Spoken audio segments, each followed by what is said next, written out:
I appreciate what you're saying. Rabbi Sachs used to be in the Oasis show. Yes, do you remember him? Orthodox. Yeah. Orthodox. Very, as a matter of fact, I suffered through his, he was the Shah Shemaim at that time in St. Clair, and we had a bar mitzvah.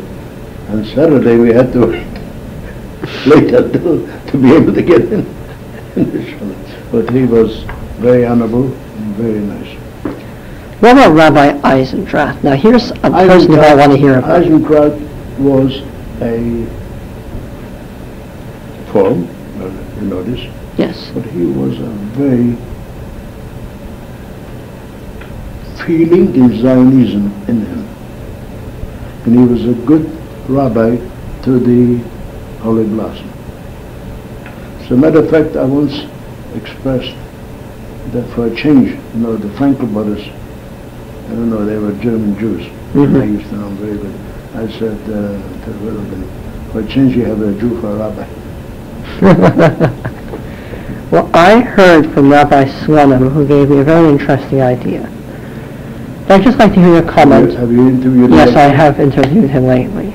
It was only on the subject of his thesis, otherwise we would have had an argument for 5 Tell hours. you something, I am so bitterly disappointed in Shlomi. You remember him from, Oh, yeah. I remember him being one of the dedicated and nicest rabbi, which brought in a lot of Yom Tovim in his ceremonies, Yes. in his shalashidas, the shalashidas.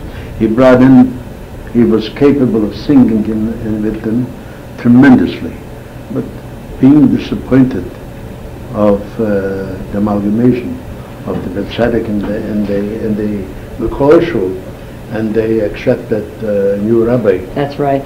and he was a kind, didn't want to play in the second fiddle. He became a shikeh.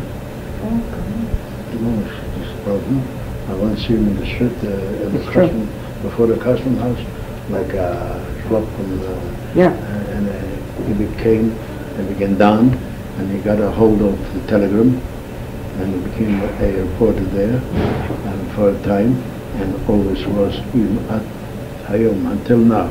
He still writes shameful of Jewish subjects. Well, I will... This is why I just mentioned. All right, I know, believe me, I know. What he said, though, was interesting.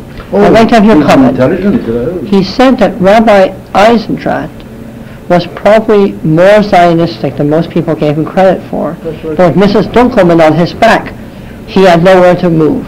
Well, Mrs. Dunkelman was a Mrs. Dunkelman. Yeah, Mrs. She was the Zionist. She even bought the Balfour Beach in Rogers Point because no Jew could have rented a cottage there. And she rented, and I remember, I don't know, Weinroth used to be a leadership. Weinroth was very well known to him, and we had a cottage, and we still have it in Rogers Point.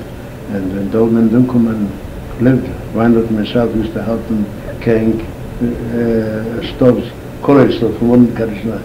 Well, she made this colony there, and then they made it a camp, and then still it was, and it changed the entire history there.